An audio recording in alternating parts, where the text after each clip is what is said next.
ఈ సంవత్సరము దేవుడు ప్రకాష్ రావు గారిని అలాగనే సహోదరి కుమారి గారిని దేవుడు ప్రేమించి చక్కని గృహము నిర్మాణం చేసుకోవటానికి ఆయన సహాయం చేశాడు. నిజంగానే దేవుని సహాయం లేకపోతే ఇటువంటి గృహాన్ని మనం కట్టుకోవడం చాలా అవసరం. గృహం అనేది చాలా అవసరం ఈ లోకములో జీవిస్తున్న మనకు.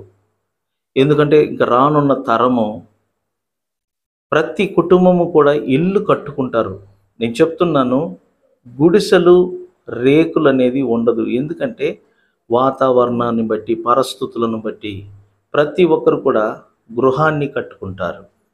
కానీ కట్టుకున్న గృహములో నివాసం చేయటం ఇంపార్టెంట్. అది నేను చెప్తున్నాను. మీరు చాలామందిని గమనించండి, గృహాలు కట్టుకుంటున్నారు కానీ ఆ ఇంట్లో నివాసము చేయలేక, గృహం కట్టుకోగలిగారు కానీ ఇండ్లేమో చక్కగా కట్టుకున్నాం, లోపలేమో మేము ఒకరిని ఒకరు తప్పులు చెప్పుకుంటున్నాం. దీనివల్ల ఏమవుతుందంటే ఆమె నన్ను వదిలి దూరం అవటం, లేక నేను ఆమెను వదిలి దూరం అవటం, మేమిద్దరం దూరం అయితే ఇల్లు చివరికి ఏమవుతుందంటే తాళం వేయబడుతుంది.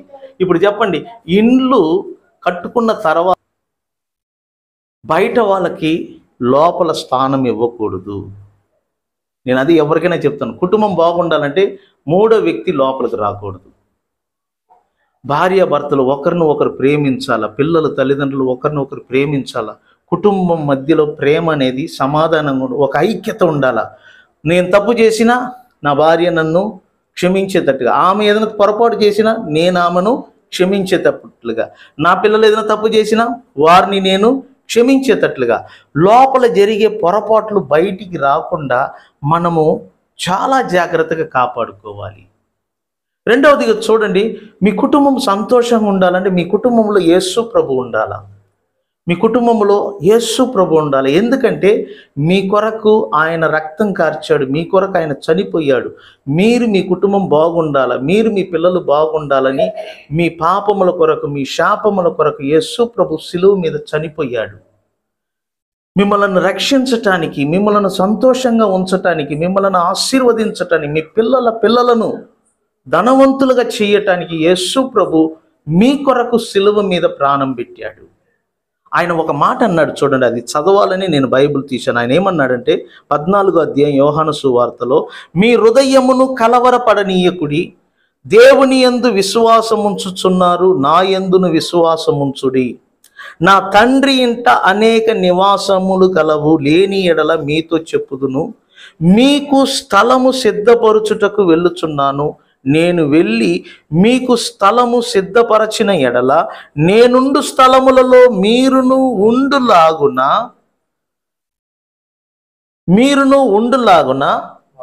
మరలా వచ్చి మీ యొద్ద ఉండుటకు, నా యొద్ద ఉండుటకు మిమ్మును తీసుకొని పోవుదును. మనం ఎందుకు ఇల్లు కట్టుకున్నాం? ఇక్కడే మనం ఉంటామని, ఇక్కడే బ్రతుకుతామని. మీకు ఒక విషయం చెప్తున్నా, మనం ఎక్కువ కాలం భూమిలో బ్రతకం. మీ అందరికీ తెలుసు, ఒక మనిషి 60, 70, 80, 90 ఏదో వారి బలాన్ని బట్టి, ఆరోగ్యాన్ని బట్టి బ్రతుకుతున్నారు. కానీ ఏదో ఒక రోజు మనమందరం కళ్ళు మూసి ఈ లోకాన్ని, ఈ ఇంటిని, కుటుంబాన్ని విడిచిపెట్టి వెళ్తాం. మీరు ఎప్పుడైనా ఆలోచించారా? మనం చనిపోయిన తర్వాత ఎక్కడికి వెళ్తాం? మీకు నేను చెప్తున్నా, మీరు చనిపోయిన తర్వాత దేవుని దగ్గరికి వెళ్ళాలి అంటే భూమిలో బ్రతుకుతున్నప్పుడే ప్రభువైన యేసునందు మీరు, మీ కుటుంబ సభ్యులందరూ కూడా విశ్వాసం ఉంచండి. ఆయన అంటున్నాడు, కలవరపడవద్దు, దేవుని యందు విశ్వాసం ఉంచుతున్న మీరు, ప్రభు అంటున్నాడు, నా యందును విశ్వాసం ఉంచుడి. తండ్రి ఇంట అనేక నివాస స్థలములు కలవు. అంటే ఏంటి? ఈ ఇల్లు కాకుండా మనం చనిపోయిన తర్వాతంట నివసించటానికని దేవుడు మనకు ఒక స్థలాన్ని సిద్ధపరిచాడంట. ఈ లోకము మనకు శాశ్వతం కాదు, కానీ యేసు ప్రభు సిద్ధపరిచిన ఆ స్థలమే మనకు శాశ్వతం. ప్రభు తిరిగి రానై ఉన్నాడు. ఎందుకంటే మనలను ఆయన ఉండు స్థలములలో మనము కూడా ఉండునట్లుగా మనలను తీసుకొని వెళ్ళుటకు యేసు ప్రభు త్వరగా రానై ఉన్నాడు. ఇటువంటి రాకడ దినములలో ప్రకాష్ రావు గారు, కుమారి గారు, అమ్మ నువ్వు అన్నావు, నాకు ఆ మాట నాకు నచ్చిందిరా. ఒక చెల్లిలాగా చెప్తున్నాను, ప్రేమతో చెప్తున్నాను. మీరిద్దరు ప్రభువుని నమ్ముకొని ఆ ప్రభువులో మీరు ఉంటే, మీరు దేవుడు మీకు ఇచ్చిన ఇద్దరు బిడ్డలను సురక్షితంగా ఈ భూమిలో ఉన్నంత వరకు కాపాడతారు నాన్న. ఒకవేళ ఆరోగ్యం బాగలేక ఈ భూమిలో నువ్వైనా నేనైనా ఎప్పటికైనా కన్ను మూయాల్సింది. ఒకవేళ మనం కన్ను మూసిన తర్వాత మన ప్రాణాత్మ దేవుడు మనకు ఏర్పాటు చేసిన ఆ స్థలానికి తీసుకెళ్తాడంట. సో ఇక్కడ మనము సురక్షితంగా ఉంటాము, చనిపోయిన తర్వాత కూడా దేవుని దగ్గరికి వెళ్ళి ఎలా ఉంటామంట మనము సురక్షితంగా. అందుకే నేను చెప్తున్నాను, భూమిలో ఉన్నప్పుడే ప్రభువుని నమ్ముకోండి. ఆయన మీ కొరకు ప్రాణం పెట్టాడు, మీ కొరకు రక్తం కార్చాడు, మీ పాపములను క్షమించాడు, మీ కుటుంబానికి కావలసిన కృప, దీవెనలు, ప్రేమను అనుగ్రహించాడు. యేసు ప్రభు అంత ప్రేమ ఈ ప్రపంచంలో ఎవ్వరు చూపలేదు. మీరిద్దరు కూడా కుటుంబముతో సహా ఆ ప్రభువుని నమ్ముకొని ఆయన మాటల యందు మీ కుటుంబాన్ని మీరు కట్టుకున్నట్లయితే ఈ కుటుంబం మీదకి ఏ తెగులు రాదు, ఏ కష్టాలు రాదు. ఈ ఇంటి చుట్టంట ఎప్పుడు దేవదూతలు కావలి ఉంటారంట. స్తోత్రం చెప్దామా?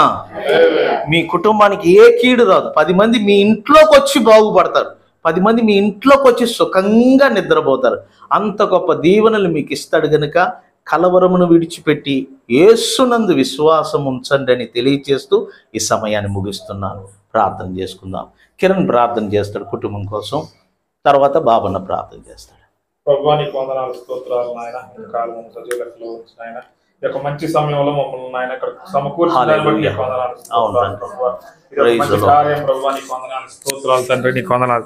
ఈ కుటుంబానికి నాయన మీరు సమృద్ధిని దయచేసినందుకు నీకు వందనాలు, స్తోత్రాలు యేసయ్య. ఆయన యొక్క నూతన గృహంలో నాయన వారికి ఇంకాను ఆయన నివృత్త ఫలాలు కూడా ఇవ్వమని ప్రార్థన చేస్తున్నాం ప్రభువా. నీకు వందనాలు, స్తోత్రాలు నాయన.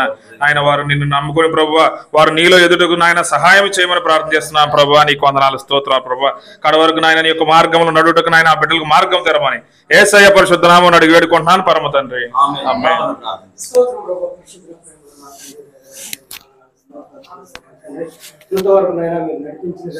అవును తండ్రి, స్తోత్రం ప్రభా. చెప్పిన విధానం కొరకు నీకే వందనాలు. అవును తండ్రి, స్తోత్రం స్తోత్రం. కుమారుడిని కుమార్తెనైనా నిన్ను నమ్ముకున్న బిడ్డలుగా మీరు చేర్చమని వేడుకుంటున్నాను తండ్రి. ఇచ్చిన గర్భం వల్ల నేనైనా మీరు దీవించండి, ఆశీర్వదించండి. యేసయ్య నామములో అడిగి వేడుకుంటున్నాను. ఆమేన్ ఆమేన్ ఆమేన్. అక్కడికి వెళ్తాను రమ్మా ప్రభా. ఈ గదిని ప్రతిష్ఠిస్తుండగా మీ కాపుదల రక్షణ దయచేసి మీ బిడ్డలు నిద్రిస్తున్నప్పుడు గొప్ప విశ్రాంతిని మీరు కలగ చేయమని ప్రభుని యేసుక్రీస్తు నామమున ప్రార్థనతో అడిగి వేడుకుంటున్నాము పరమ తండ్రి. ఆమేన్. ఓకే, సన్నిధిని ప్రసన్నత అన్నీ ఉంచి ఈ స్థలమంతటా నీ కాపుదలు దయచేయమని యేసు నామమున ప్రార్థనతో అడిగి వేడుకుంటున్నాము పరమ తండ్రి.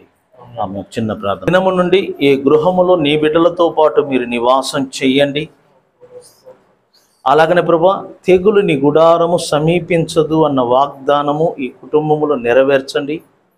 ఈ కుటుంబ సభ్యులైన కుటుంబ యజమానుడైన ప్రకాష్ గారిని బట్టి కుమారిని బట్టి ప్రార్థిస్తున్నాం. వీరిద్దరిని మీరు జతపరిచి వారికి ఇచ్చిన బిడ్డలను బట్టి నేను స్తుతిస్తున్నాం, వారికి ఇచ్చిన ఈ గృహమును బట్టి స్తుతిస్తున్నాం. ఈ కుటుంబము కూడా నీ రాజ్యానికి వారసులుగా, ఈ బిడ్డల యొక్క ఆత్మ కూడా రక్షించబడి నీ రాజ్యమునకు వారసులుగా మారుటకు నీ కృపను అనుగ్రహించమని, ఇదిగో ఈ స్థలమంతటా ఈ ప్రాంగణమంతటా నీ పరిశుద్ధాత్మ అగ్ని చేత కంచివేసి కాపాడమని, వచ్చిన స్నేహితులు, రక్త సంబంధులు, బంధుమిత్రులు, తోబుట్టువులు, సంఘస్థులు వీళ్ళందరినీ కూడా మీరు ఆశీర్వదించమని ప్రభు అయిన యేసుక్రీస్తు నామమున ప్రార్థన ద్వారా అడిగి వేడుకుంటున్నాము పరమ తండ్రి. ఆమేన్. మన తండ్రి అయిన దేవుని ప్రేమ, ప్రభు అయిన యేసుక్రీస్తు యొక్క కృప, పరిశుద్ధాత్మ అన్యోన్య సహవాసము కూడి వచ్చిన మనకును ఈ యొక్క నూతనముగా గృహ నిర్మాణము చేసుకున్న కుటుంబ సభ్యులందరికీ తోడై ఉండి నడిపించును గాక. ఆమేన్. యేసు రక్తమే జయం, శిలువ రక్తమే జయం. ప్రభు అయిన యేసుక్రీస్తు నామమునకు మహిమ, ఘనత, ప్రభావములు కలుగును గాక. ఆమేన్. God bless you. అందరికి వందనాలు వందనాలు వందనాలు.